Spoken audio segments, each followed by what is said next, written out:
Habemus Papam. German Cardinal Joseph Ratzinger greeted the faithful with a warm smile and a friendly demeanor when he became the 265th Pope in 2005. It's something many did not expect from the conservative hardliner who had spent 20 years as the feared chief enforcer of Vatican conservatism. Ratzinger's softer side was first seen during his touching homily at Pope John Paul II's funeral mass. He established himself as the papal frontrunner, and once the conclave began, it didn't take long for the princes of the church to elect Ratzinger.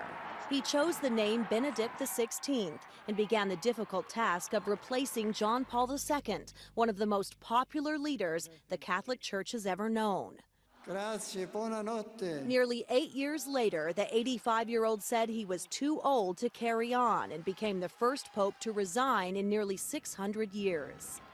During his papacy, Pope Benedict worked to clean up the church sex scandal after taking a lead role in the investigation into pedophile priests in 2001. Pope Benedict went on to make a public apology for the sexual abuse of children at the hands of Catholic clergy. The Pope also apologized for offending Muslims during a trip to his native Germany. Benedict sparked massive protests from the Muslim world when he quoted a medieval passage that portrayed Islam as a violent religion. He said the words did not reflect his own views, but not before several Christian churches were burned in protest. Ratzinger's early life was also not without controversy. During World War II, Ratzinger said he was forced to join the Hitler Youth and serve in an anti-aircraft battery. But some historians say he might have been able to avoid serving. He deserted the German army toward the end of the war and was briefly in a POW camp.